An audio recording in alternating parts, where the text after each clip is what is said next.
This is the Amy Edwards Show, and I'm your host, Amy. This show is here to help all of us live our best life and feel amazing at absolutely every age. We focus on transformation and empowerment through practical tools, strategies, habits, and mindset shifts that will help you unlock your potential, build self-love, and embrace your unique journey. We'll cover everything from health and wellness to personal growth and spirituality with inspiring guests and real conversations. So if you are ready to level up, break out of your comfort zone, and make lasting changes, you're in the right place. It's never too late. In fact, some of your best days haven't even happened yet. Let's get to it. Love this moment and make the next one even shinier. Hello, and welcome to the show. I meant to wear something really fancy and beautiful today because I'm working on really living in the moment and appreciating the moment. And that's what our guest is an expert at today. So let's get into it. Palak Dave is the founder of Embiria Social Club. She is also a speaker, an experience expert. I love that. The author of Beautiful Everydays, A Guide to Living in the Here and Now. She had a successful career as an award-winning marketer with senior roles at the Toronto International Film Festival and Indigo Books and Music. And then she followed a calling to create more meaningful real-life connections. And so now she's teaching others how to do just that, including us today. Since 2017, she's curated over 350 events and experiences through Embiria, helping people live more joyful and fulfilling lives in the everyday.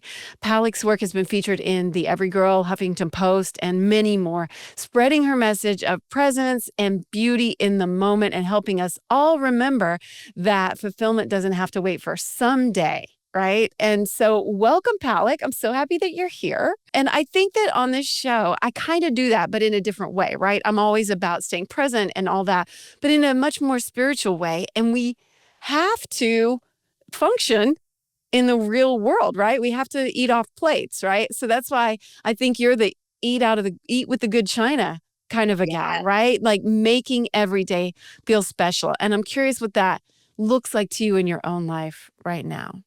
I love that you gave that example of eating off the good plates. That's exactly what sort of sums up that mentality that we are so busy in our day-to-day lives. Everyone's busy. Everyone has stuff going on. And we often reserve those special moments for someday. And it's exactly what you said when you did the introduction, that we don't need to wait for someday. Why aren't we doing it in the here and now today when we actually have the moments in front of us? Because someday is not guaranteed. And I know that sounds fluffy to a lot of people because it's hard to conceptualize that we have a limited time here, but we really do. And why not make the most of every single day? And so for me, that looks like actually incorporating those beautiful experiences into my everyday, creating rituals and traditions and pulling out that fine china just to have like dinner with my husband and not waiting for a fancy dinner party that you might do once every 10 years to use it. It's like the opposite of going through the motions, right? It's like a consciousness and an intentionality. What made you realize this? Why? Well, Why did you do this? it actually is interesting because for me, I didn't fully understand why I place so much emphasis on living in the moment. Ironically, my name Palak actually means moment because I was Stop.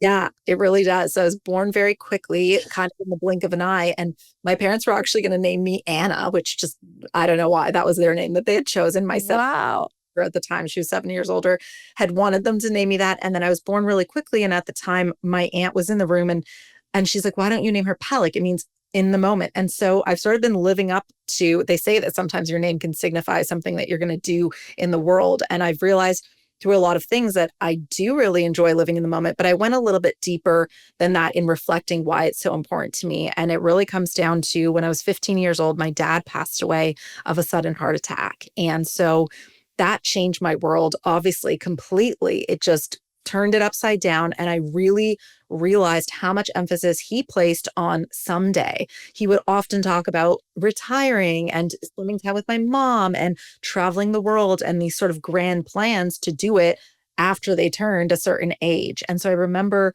growing up thinking, okay, we're going to do that as a family someday, or he's going to do that someday. And then he never got the chance to do all of that. And he worked really hard his whole life. And I remember him not having those moments to appreciate life and slow down because he was so busy working to create an amazing life for us, for his kids. And so I think it's sort of an honor to his legacy to just allow myself to realize that life is short, that someday, that retirement, that one day from now is not guaranteed. So, how do you create a beautiful life that you love in the present moment? Oh my gosh, yes. You are honoring his legacy, and that really hit me. I'm so sorry for your loss, but that's really beautiful because that is a real problem. Like this mentality of this someday of retirement and like exactly what your dad was doing, like this waiting that we all do, like, oh, then I'll have enough money to do it or time or whatever. You have to make the time now. I got sucked into that last year when we went, or a year ago or whatever, we went to Egypt, and I can't, there was like this instinct I was fighting to put it off. And I was like, I'm 50 or whatever I was at the time, 51. And I was like, till when? Till I can't Right. walk? I mean, like, or like can't get around as easily, right? Do you That's see that exactly, so much?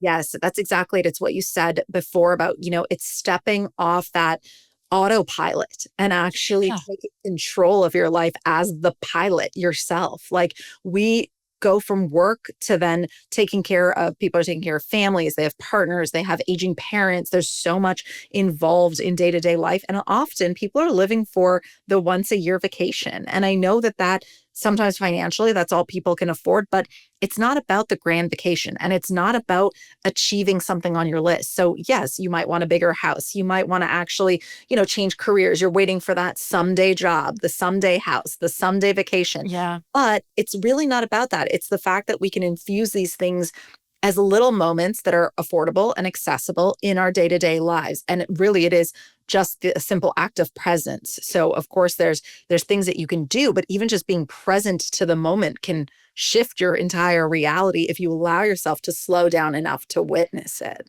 Yeah, I have to catch myself sometimes. I'll be like, "No, I'm saving that." I don't know what like the most a candle, like I'm saving it for what? And I have to really like push myself, and I don't know what's underneath that. Like what have you found that's underneath that when people feel like that? Is it that I'm afraid I'm not going to have enough time, or I'm afraid I'm not going to have money to buy it again? I mean, what is Yeah. that? Why do I do that? That's a really deep rooted thing that I also have experienced. And I realized it was kind of the way that I was raised. So I was in a household where my mom would do that. So it's like passed down to me because Oh. she had the china in the cabinet, right? You have like, you had a beautiful tea set. And I still remember I actually have it now because she's passed it down to me to use. And I'm like, I'm using this now because I'm not going to wait till Do you use it? How often do you use it? I use it all the time. I use it all the time. My girlfriend's over and I'm like, we're having tea and I pull out the fine china and it's beautiful and everybody loves it. We all have a moment. And of course, it's like, I think there's two things. I think it's, you want to preserve these things. There's something about the beauty of it being something beautiful to look at, but we don't understand we can actually utilize them. And by using them, you're also experiencing the beauty. So there's a difference between appreciating and looking at the beauty and then actually bringing those things into your life and experiencing them. So I think that's a really important differentiator to know that you deserve to experience them in the here and now. And I just think it's interesting that it has been passed down to us. I think from, parents, maybe it was a financial situation and it's like, Mm. buy something really nice, it has to be saved. It can't be used because what if it wears out, then you can't replace it. And so there's a bit of the financial aspect to it as well. And I know for my parents, for sure, it's like we had Mhm. nice things, but they weren't going to replace those things if something broke or if something was, overused. And so I think saving it for a nice occasion and making that celebratory was what they looked forward to. But given what the state is that we're in now and us being able to have these sort of luxuries in life, why can't we celebrate the everyday moments as well? Yeah. Okay. You hit on something really good in there too about deserving. Like maybe you think you don't look nice enough in the moment. And so you're like, oh no, not now. I think there's like that a worthiness piece in there that I found really interesting. Yeah, definitely. Because we often don't allow ourselves to feel that we deserve these things. It's Mm. something that's there's like a disconnect that happens, and it's like I can't pull out the fine china. I can't wear that nice dress because maybe it's too fancy. I'm saving it for the right occasion, right? And a lot of those concepts are even within my book because it is the simple acts. It doesn't have to be fancy. It's like even if you're putting on, I don't know, red lipstick, it's like suddenly that elevates the way that you look, the way that you feel. It doesn't have to be this grandiose act or thing. It can just be allowing yourself to know that you are worthy and you can experience it in the current moment. Totally. And it does. Like I feel it when I do it. And Right. sometimes even I'll hold myself back. I know that a big part of what you talk about is connection with others. And I'll hold myself back from doing it when it's just me, even though that's just fine. Connect with Yeah. myself, right? Yes, exactly. I love that you brought that up because we wait for the right moment. Everything has to be perfect. And I think a lot of what we do, when it comes to our work or other elements of our life, we're all seeking that sort of perfection. So we're waiting for all the stars to line Oh up. my God. I'm extremely guilty of that. Yes. Yeah, Yes. we're just waiting. We're like, okay, when this happens, and I check this thing off, and the stars align, and whatever it is, then this. But we all know that that is not a formula for joy, happiness, and fulfillment in the day to day. Because then, what are you doing in your day to day that's bringing you those feelings if everything is about waiting for that perfect moment? It doesn't Mhm. exist, truthfully. Even in the perfect moments. I mean, how many times have you either people have had weddings or you've had a really big occasion or a celebration, a big birthday party, and things don't necessarily go the way that you wanted. There might be like one element where you're like, oh, that wasn't exactly what I thought it would be, or I was a little disappointed at how it turned out. Like, even for the big moments that we spend like months and months planning, they don't always happen perfectly. So, why are we so afraid of allowing that to happen in our day to day moments and allowing the little bit of messy. It doesn't have to be perfect. It just has to be about presence and allowing a few moments that drop you into the current moment. I like that. Do you think that when you do this practice all the time, it can retrain you with those expectations when you do have a big event?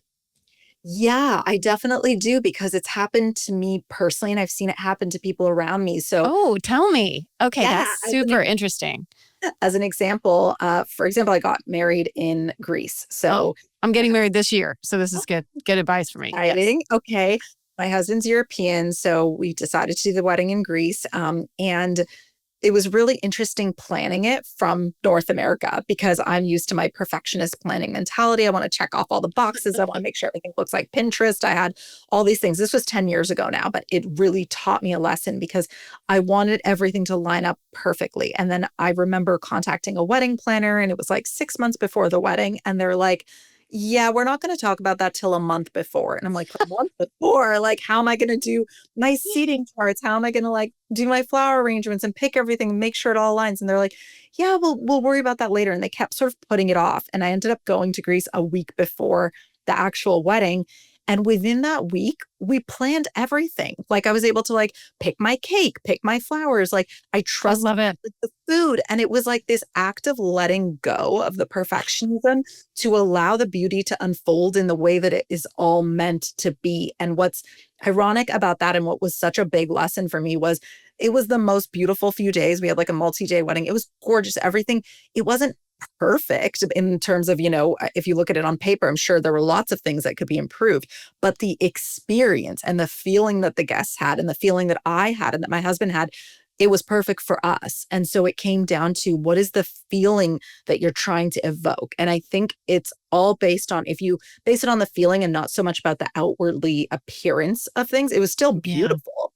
But the feeling is what we remember, not the color of the flowers or, Mm-mm. what all those little logistical things are. So I think when it comes to our day to day, we get caught up in that a lot that we don't realize it's about the feeling. So that feeling could be just you yourself sitting in your kitchen and sipping your tea from a really beautiful glass. And that feeling that it gives you makes you feel a little more elevated. Maybe you're taking a bit more time because it's delicate. Those are the things that we need to weave into our lives so that we can experience those feelings on a day to day basis and not wait for these like peaks of joy to happen, but then having the dips sort of in between. How do you recommend people start doing that?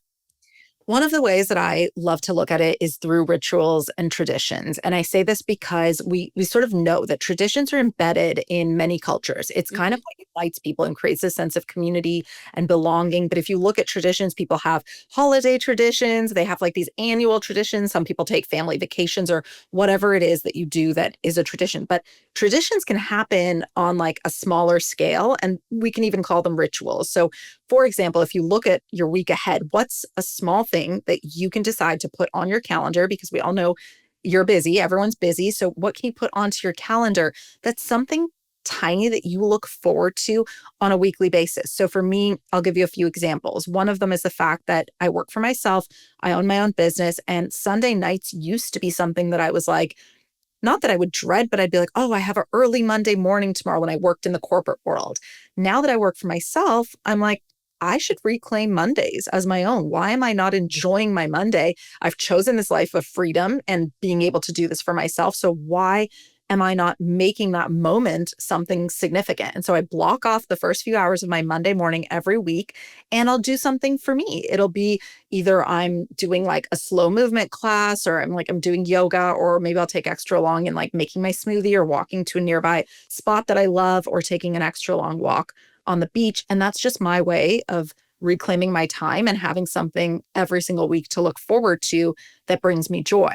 Or I do the same thing with my husband. We'll plan like on a Wednesday afternoon to go grab a coffee and check out a different coffee shop in the neighborhood. And it's like a moment of connection, a moment of joy, a moment to like decompress and really get away from our desks. And I look forward to it. So now I've created this little ritual that we both love, and it allows for that time in our calendar to be something that I look forward to. And it makes a huge difference. It's the small moments that add up to the fulfilling life that we're all seeking. Oh my God. And when I do that, when I have something to look forward to, like we did a dance lesson recently on Friday night, and I was looking forward to it all week. It was on my calendar, and I was like, it's something so simple, and it's like I don't know, it's like we're made to not do that or something, right? We've been Like conditioned now to be on the conditioned. hamster That's a wheel. good word. Yeah. Yeah.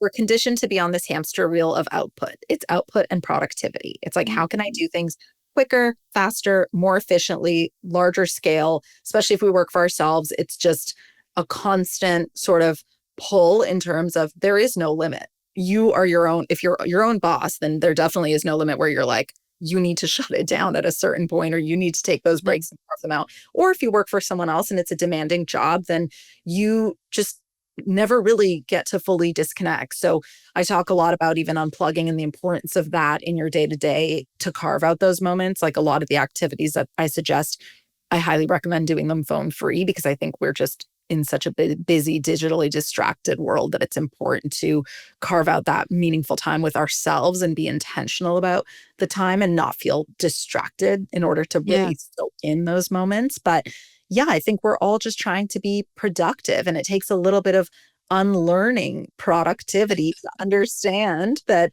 there are moments in your day to day that just simply being and enjoying and finding fulfillment, that is productive in its own way. Like you're not going to be able to pour out to other things in your life if you're not filling your cup first. I mean, yeah. When we were talking about getting out the good china, and then you were talking about productivity, I was like, "Oh god, that takes time." I mean, isn't it was like, is that a pain in the ass for me to get the china out? Like how to like I guess you have to train people to like put it somewhere you can actually use it, whatever it is. Exactly. You have to make it accessible. So it can't be like locked away in the beautiful Right. black and under a million things. And you're like, how am I going to get that out? And now I need to dust it off and now I need to clean it. And I know. yeah, it has to be easy and accessible for us to sort of access that joy on a regular basis. Because if it's not within your vicinity and you're not really like looking at it, it's going to be very hard for you to reframe it, which is essentially what my book is about, because I get you to look at things in a different way. And one of the examples is there's an activity called pretty plating. And the reason being, you can order pizza from like your local spot. It doesn't have to be anything fancy, but the way that you might decide to cut up the pizza or plate the pizza can be Hmm. elevated. And it's like sounds simple, but it can make a huge difference. Like suddenly you take like a regular pizza and you cut it into little squares and you put it on like a beautiful cheese board looking platter. And all of a sudden you've like elevated pizza night. So if you have friends over and you want to host, you can create beautiful moments in hosting and enjoying that time with them without feeling like you need to like do so much to cook a 5-course meal on a weekday, for example. Yeah, yeah. One day, my best friend, her husband is very like eats meat and hunts and all stuff, outdoorsy type. And one day, this was years ago, we were making dinner for him and maybe my husband at the time. I don't know. Anyway, I put a little piece of parsley or a sprig of something on his plate, on her husband's plate, and she was like, "Oh, he would never even notice that. It's ridiculous." So we serve it. The first thing he says, he goes, "Oh, look at this little piece of parsley right here. It's so nice." And I looked at her and I was like, so I think that we get conditioned too. She was like, she thought she knew him so well that he would never appreciate something little, but then he did. And I was like, and so I guess, removing our preconceived notions is kind of what I'm getting at. Yes, absolutely. I love that example. It's such a good one. You think that people won't notice, but they do. And I do it with my gatherings whenever I host a lot. And when I do host, I always try and incorporate, it's just intentionality. It's having the Yeah. intention behind the thing. It doesn't have to be, as we said, the fanciest thing. It could be a little sprig of something and that's super sweet, but it's intentional. You did it with purpose. You were like, I just want to elevate this a little. It doesn't matter if someone notices, let me just do it. And someone did notice, and it makes them feel like it's a little more elevated, and suddenly their meal turns into an experience because Yeah. it's I different. feel it is different, something different. And I feel like there's a level maybe of playfulness to it too, of Yes. not taking things so seriously. Cause it's something I would do with my kids, like Yep. when they were little. I mean, maybe not so much now, but when they were little, would you Yes. agree with like a playful? I totally agree with that. There's a lot of stuff that I talk about in terms of creating activities and things in your day to day that remind you of childhood, that are nostalgic to childhood, because Mm, there's so much that we used to do as kids that, we played, we were free, we were like doing things like calligraphy and art and playing around outside and jumping in puddles. And we don't do that, obviously, as adults as much unless it's intentional. And so I talk a lot about creating activities where you can experience that kind of playfulness and joy as an adult. So another example from the book is to create yourself a nook, like have a nook in your home. Because as a kid, you used to like build your own fort or little tents that yeah. you hang out in, right? I'm sure your kids did that as well. Oh yeah. Uh-huh. As an adult, where's your space that you can call your nook? Like it could be anywhere. It could be like a little room in your home. It could be, I even talk in the book about like take your bath, if you have a bathtub, like throw some pillows in there and like make it cozy and just like have that be your nook. There's so many things that you can do. It's out of the ordinary and trying to use your imagination to tap back into that creative side of you that you probably haven't been in touch with in a while unless you're being really intentional about it. So sometimes we lose touch with that because we're busy on that hamster wheel running from day to day and our busy schedules. But once you tap into it, you start to sort of have fun with it, because then you look at things in a different way, and it's kind of like the wedding example I gave you. After that, I realized there doesn't need to be so much pressure on the planning of things. If I can enjoy the experience, then how can I enjoy it in the moment? And suddenly you're looking at it from a completely different lens of, oh, what can I do to make this more fun? Oh, I have a few minutes. Can I add a sprig of something to the blade? Like Mm-mm. you're just playing with it and having fun. And it's what you said, it doesn't need to be so serious all the time. Oh, that hit me when you were talking about planning too, because I'm just starting to do wedding planning and it's like, it's so much. And I've been married before, but it's been a while. And man, it's just a little overwhelming to where I wasn't enjoying it. And I'm like, I'm so glad we're doing this right now. For me personally, timing couldn't be better. Sorry, what'd you say? That's a reminder. It's a reminder to Yeah. approaching it in a Yeah. different Yeah. What do you tell people when they're like, I'm too tired to even, I mean, I know once you get the ball rolling, but sometimes it can feel kind of exhausting. Yes, and I hear this from a lot of people on both the like creating everyday moments that are beautiful and also the connection piece and gatherings. Like most people are like, I'm too tired at the end of the day. I just want to sit on my couch and like binge watch a show, order in, whatever it is. Yeah. And what I say about that is it does take practice, just like anything else. So if you want to feel healthy or you want to feel more lean and strong, you're going to have to go to the gym, and you're not going to be able to just do it once. You're going to have to do it and see results or find some sort of movement. You're going to want to eat healthy. You're going to have to continue doing it like a practice, like a habit. And so this is exactly the same thing, that you can't expect that you do something once and that you're going to feel fulfilled and it'll last throughout the year. It's like you have to be able to practice it. And so I say start off small, like infusing something different in your week that will get you to spend your time differently. So you gave the example of the dance class. I love a good class to get you out of your routine schedule. Like maybe it's an art activity, maybe you're going to pottery, maybe it's just taking an hour on an evening to read a book that you wouldn't normally do, but doing something that suddenly disrupts your normal everyday schedule so that you can start to allow for that space and time for yourself to like think more creatively. And then it is about practicing it. So like looking at your day to day on how you can like pause before you do something, be a bit more intentional about it, and what in that moment could make it a better experience for you. So even if it's your morning coffee, before you reach for your coffee, it's like, okay, I'm going to take a pause, because normally you could take your coffee and like sit at your desk and you're working away. But it's like, what could make this better? Could it be having my coffee outside? Could it be putting it in a different kind of mug because that'll make me feel better? Maybe it's like a fancier mug. Could it be doing a French press instead of using your typical coffee machine because suddenly it's an experience? And so just reframing and pausing before you do regular habitual acts will allow you to start to think about how you can live a different life in your day-to-day moments. I really like that. And that slowing down really gets you in touch with your senses and your sensual nature.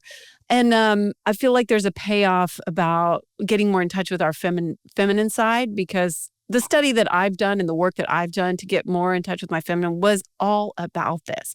It was about that slowing down, about making things special, about being in the moment, right? I feel like there's a deeper thing there.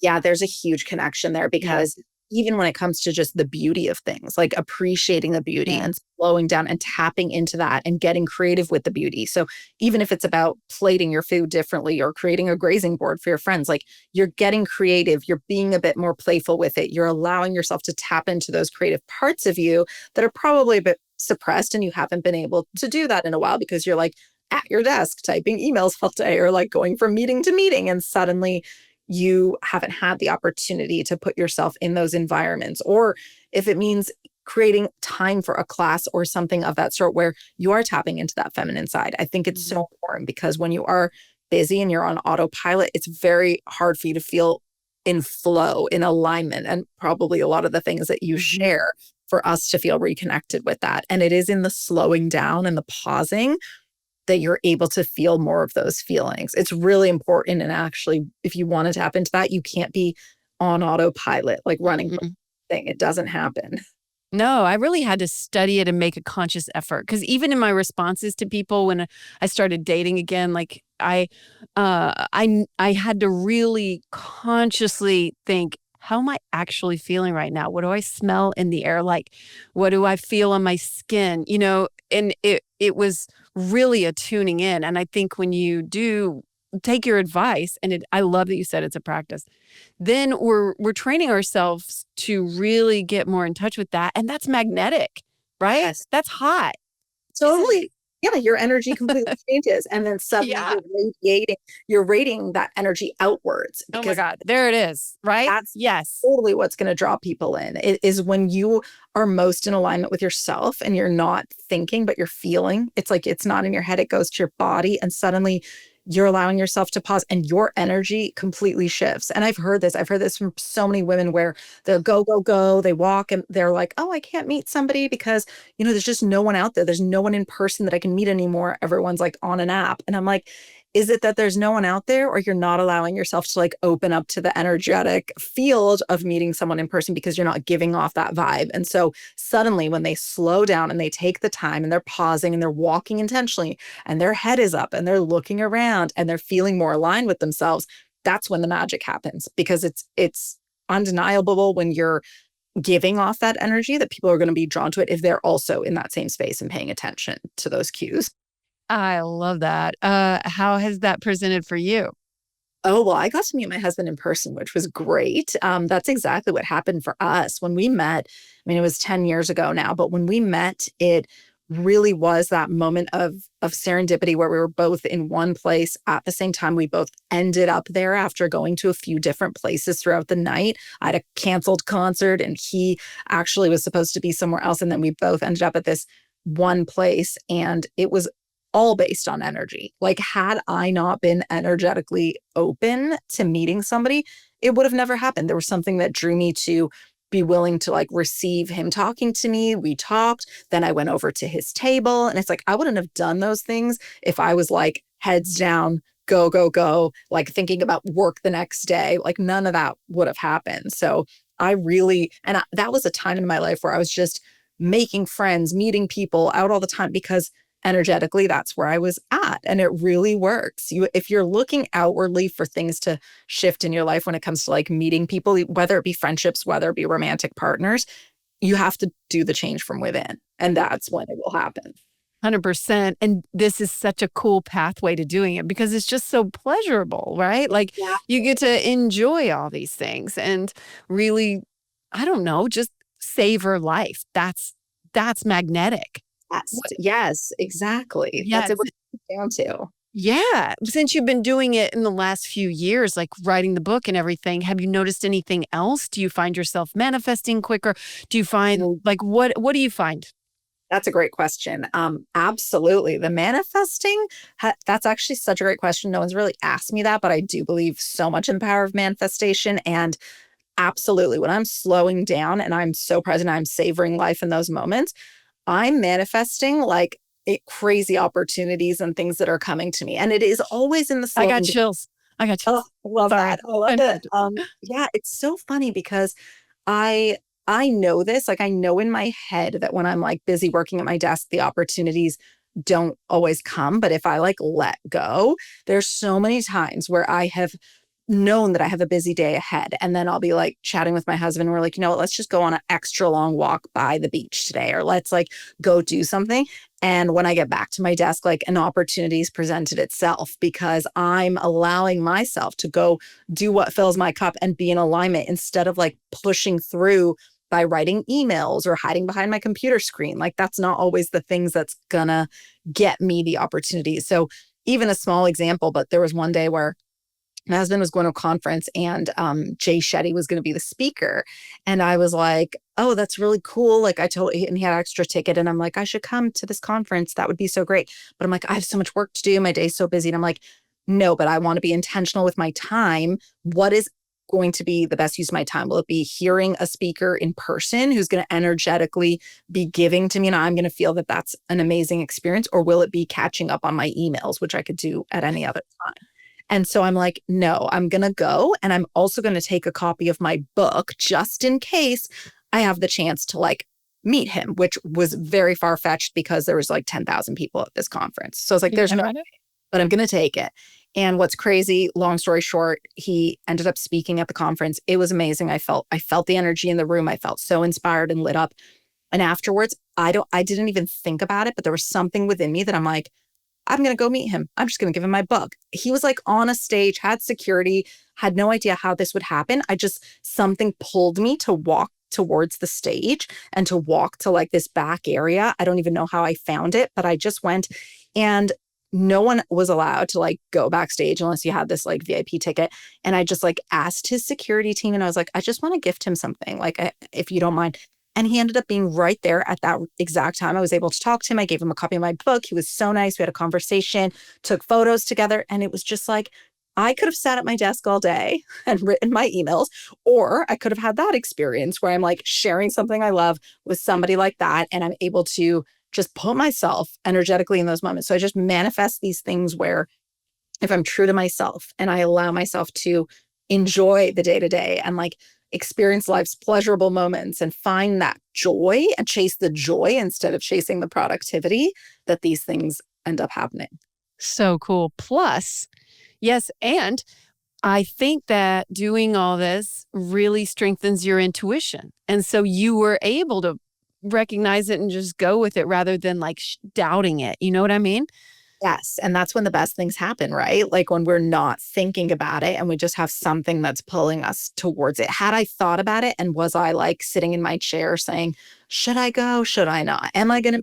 It wouldn't have happened. So I needed to just listen to my gut. And in that moment, I wasn't asking everyone if I should do it. I was just listening to this like deep inner voice. And I think by taking these moments to slow down in your everyday, you get more in tune with that inner voice. And so everything starts to shift because we're so busy thinking about how we can achieve things versus just allowing ourselves to be in the moment and be present. And then suddenly we're receiving more. And of course, you have to work hard and all that stuff to align the opportunities. But if you're not taking any time out to actually enjoy your life, then that's going to be really short lived when you do achieve that success. You know what? You just mentioned something too about asking other people's opinions. And I like that because we don't need to do that. You didn't need to do that in that moment, right? Like you could just, you're a grown ass woman, you can walk over to Jay Shetty's security detail. But I mean, like so many times I think that it's easy to get caught up in that. Oh, should I? What do you think? And what do you think? Or whatever. And I don't know. That's masked as connection when Yeah. actually it's a mistrust of ourselves, maybe. That is such a good point. It's so true because I often have connected in the past with people based on doubting myself. Like I'm putting it out there. What do you think of this? What do you think of this idea? Do you think I should launch this next? Should I create this offer in this way? And you're absolutely right. You can get completely sidetracked into thinking that that is a form of connection when really you're sort of losing your way from your inner Mhm. voice and navigating too far into other people's territory. But I love that you even brought that up because I think it's so true and it's so valid. And if you're somebody that is creative and wanting to do things in your life or you have big dreams for yourself, it's so important to have that sort of quiet time to you to tap into your inner knowing because then you don't need to ask. You're able to tell. And then you ask in the right ways when you're looking for feedback or things like that. But when it comes to those big life things that you should know from your gut, it is in the moments where you're slowing down that you're able to tune in to like that voice that's telling you what is right for you and what is aligned to you. So cool. Tell me what like a typical day is like for you and some of your own rituals and the like what a beautiful everyday looks like for you. Yeah, I love that. I definitely have my rituals and traditions that I include in my day to day. One of the ones being like my morning, obviously morning routine. A lot of people have like a 10-step morning routine. For me, it's not like that, but it's about the like moments that I can infuse into those mornings that give me what I need in that moment. So I'm also very mindful of asking myself today, do I need, like, I love to obviously have some form of movement every day, but some days it's a walk, some days it's an intense workout, some days it's Pilates. Like it could be different things. So I'm not hard on myself with like committing to what it has to be. I've learned over time that I want to honor and listen to my body. So checking in the mornings, what do I feel like doing today? Is it just like a long walk on the beach? And that's my movement for the day. So some form of movement. I'm also big on creating before you consume. So a lot of people pick up their phone first thing in the morning. You're allowing the noise in and you're just like listening to the world first before you listen to what you want and what you feel like creating. So I'm really intentional about no phone time in the morning. I take probably 2 hours before I even touch my phone, just so I can have that quiet time to think. And then throughout my day, I'm usually, if I'm not working at home, I'll work out of a cafe, just something that feels inspiring. So coffee shop, cafe, sometimes I'll work with friends. I'll work with my husband. He also owns his own business. So we can both do that together. I'll be mindful with my lunch and like try not to eat at my desk and actually take moments to enjoy my meal. And then every day changes. Like what you were saying before really resonated with, people are tired. So at the end of a long day, there's times where I'm tired too. And I'm like, oh, right. I made plans with that friend to do that thing, or I committed to that event. I'm invited to this event today. Oh, should I really go? And it's really interesting because as humans, we're all looking for fulfillment. And I will tell you that 10 times out of 10, I never regret doing those, Mm-mm. right? Where you usually do regret if you've like watched 6 episodes of a show or you're like scrolling your phone and then you're like, oh, where did all that time go? Why did I do that? I could have been doing something so much better for myself. And so I say when people feel tired, I'm always like, say yes. If something is an automatic yes when you receive the invitation, say yes, commit to it, and just let yourself go and see how it feels after. And you will just feel better. So I try to continue to make those social plans throughout my week because I just find it makes such a difference. It's actually filling my cup. Those are the things that actually make me feel fulfilled, not doing the things that I know probably won't. And there's days that, you're going to have that. You're going to have moments of it. But typically, it's the things that we kind of know deep down are good for us and we don't make enough time for. But then once we do them, we're like, right, that's why I said yes to doing that event. Almost always. Yes. Exactly. You said something in there too, create before you consume. Yeah. That's interesting. In several different contexts, I liked it in the phone context. What does the creation before that look like for you? Does it look like cooking? Does it look like journaling? Does it look like actual work where you write? Or what is that? Yeah, definitely. It's actually a multitude of those things. So it depends on the day, but for sure, journaling is a big part of it. So even just like ideas, right? We all have ideas that we randomly think about. And often when we wake up in the mornings, and if you're looking at your phone first thing, you can suddenly start to follow a path of an idea that you realize isn't even yours to begin with. You're like, wait a second, why did my idea go from this to now suddenly being this? And you're like, oh, it's probably because I saw multiple people talking about this and that I work for them. So now suddenly you're like, that's going to work for me. Or even if it's an idea for creating content, it could be like, oh, I should do that because that looks like it's performing well. Like in your mind, if you have something that you want to do, I say create before you consume because it's so important to get those ideas on paper or plan those ideas out. So sometimes it means being at my laptop and actually working a little bit, jotting ideas down before I then pick up my phone and be like, oh, what's happening that day? Okay, I'm getting text messages or I'm checking social media or even getting an email sometimes can like veer you off course. You like have an idea or thinking something. And then if you get an email that maybe isn't something you expect, suddenly you're like feeling differently. So staying in that space of what are you feeling when you first wake up? If you're excited about something, like let yourself feel that before you let the noise of the world in, because it might shift your actual feelings. So allow yourself to have that space and carve it out for yourself before you're getting inundated with all the other things. Oh, that's good advice. Speaking of advice, I know that you worked with some bigger brands like Bumble and Lululemon. Yep. How do you stay aligned with your own values and philosophy when you're working with big corporations like that? And maybe before going into it, you're making sure you're aligned, but I'm wondering what your advice would be around that.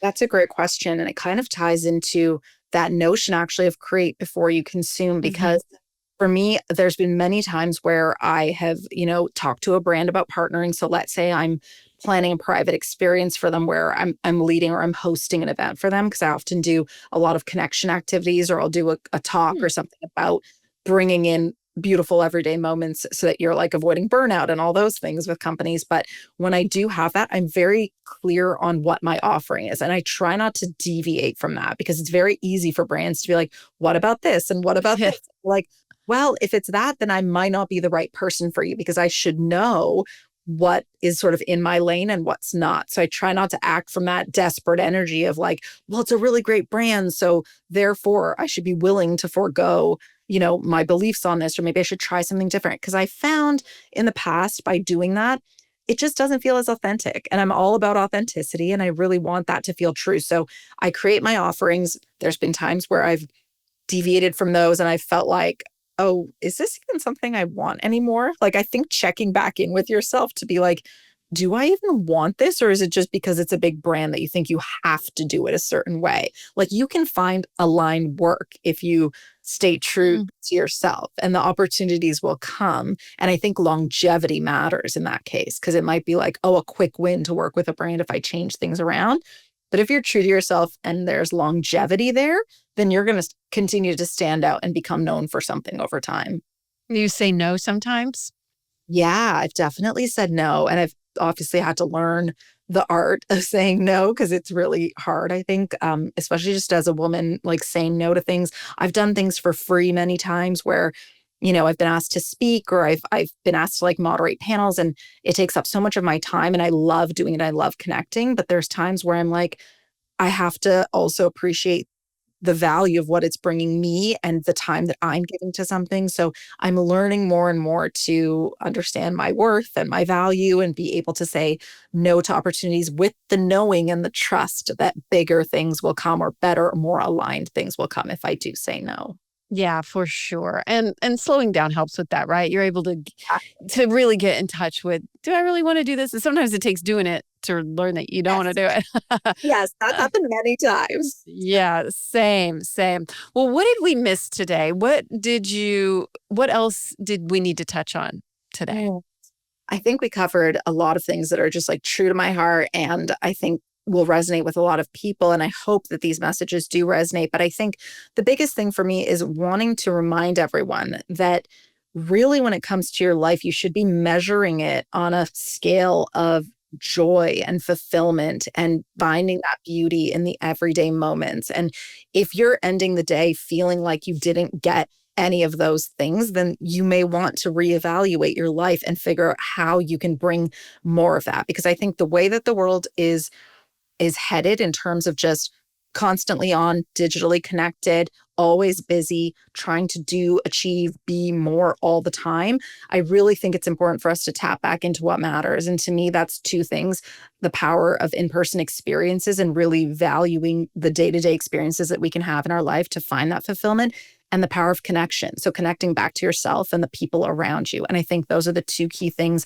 that will help us live a more beautiful life every single day. So just a reminder that you can do it and it doesn't take much. It just takes you quieting the noise and like tuning back inward a little bit. It really does. What are you dreaming of right now? What are you looking forward to right now? Oh, I love this question. It's very timely, actually. I'll share a big dream that I have with you because you asked the question and I love to say the dreams. Yes, yes. Say it out loud. Yes. So for me, I really would love to do some sort of show or series where I am interviewing people and showcasing how they created beautiful moments in their lives. So if they've created a beautiful business or they're living a life that feels aligned to them, I want to be able to show the world what that looks like so that people feel inspired to create that for themselves. And I would love to do it from like a storytelling standpoint and visually showcase the lives of day-to-day people that have achieved that and that are living true to themselves and showcasing that beauty that they have on a daily basis. So that's the big dream. Oh, I think you'd be amazing at that. I can absolutely see it. Is it called, is it called, Beautiful Every Days or, yeah, Yeah, I my mean, like beautiful every days are a beautiful life. Like show. Beautiful Life. Yeah, So good. Yeah, I can absolutely see you doing that. You should. Let's manifest that. Let's make it happen. manifest it. We'll make it. Yeah, I love it. 100%. And this was amazing. Thank you so much. And I really feel inspired to even do more about like really taking those moments because I think sometimes I let the practice get away from me and I have to come back to it. But that's a beautiful thing too, right? Like when we have those moments, it's okay. They ebb and flow. Do they do that for you sometimes? Do you have moments when you're like, oh gosh, I was getting carried away with all this other stuff? Absolutely. It happens to all of us. It happens to me. This is my work and I'm in this space all the time and I'm thinking about it all the time, but it totally happens to me. And the key with that is just to like pause. When you notice it, just pause. As you said, there are many times where you're doing things and you're like, oh, it just kind of stopped. And I thought about it. And I think that's the important thing is just breaking the pattern, having those moments of pause and just asking yourself, like, what do I need in this moment to feel a bit more joy? What can I do in this moment to feel more fulfilled or connected? And that's what's going to help you just create those little micro moments throughout your day to day. Over time, when you look back, when you're 80 or 90 or 100 and you're looking back on what created a beautiful life, it will be those moments that matter the most. Ain't that the truth, right? I know it will. So thank you so much. Is there any last thought you want to leave everybody with before we go? I just hope that everyone taps into that for themselves. And I wish everyone could have a beautiful life and experience that joy day to day because life truly is short. We talked about it at the beginning, but it's short. So we got to live it. We're given this life to live it, not to witness it. So go out Yeah. and live your life. And there's always some joy to be had if we're willing to look for it, right? Yes, absolutely. Yeah. Absolutely. Yeah, so beautiful. So, can you share with everyone, and it'll all be in the show notes as well, how everyone could get your book? Because I love that it's like recipes, but not recipes. Recipes Yeah. for everyday beauty, right? Yes, That's exactly. It's like a cookbook for everyday experience. yeah. Yeah, I so there's love like that. photography, there's a little menu of things that you might need for the experience, but that's exactly it. There's recipes for beautiful living every day. You can find the book on Amazon, Barnes and Noble, also some local Austin stores carry it as well, so you can find it there. And in Canada, you can find it at indigo.ca as well online. My website's embiria.ca, so you can find all the work that I do there. And if you want to connect with me on social, it's at Pal Dave on Instagram. Beautiful. Well, all that again will be in the show notes. And I just want to say a huge thank you for your time today. Really beautiful and informative. And I'll be thinking about this, definitely as I go through my life and incorporate more joy and beauty all the time. So thank you so much. I love that. Thank you so much for having me. I loved our conversation. Thank you so much for being here. Make sure to follow this show, rate, review, subscribe, all those good things. Sign up for the newsletter if you haven't yet, too, because then you can keep up with everything that's going on and connect with me personally. So I love you so much. And this is just, I'm going to get out the good china, you guys. It's in a box in the garage. I don't know where, but it's somewhere, but I'm going to get it out and I'm going to make it accessible and I'm going to use stuff and I'm going to do stuff. And like, I've got to get out of that mentality and I'm pretty good about it, but I want to get more out of that mentality of saving it, right? Because what am I saving it for? This is life. This is it. This is what we're saving it for. That's cool. Okay. Well, I love you so much. Share this with a friend, have a tea party, connect in person, all that good stuff. And send me pictures. Tag me, please. I would love to see that. And I love you so much. So thank you so much for being here. Keep shining bright. Till next time. Thank you so much for being here. Please rate, review, and follow us. And we'd love to hear your feedback. Keep shining bright.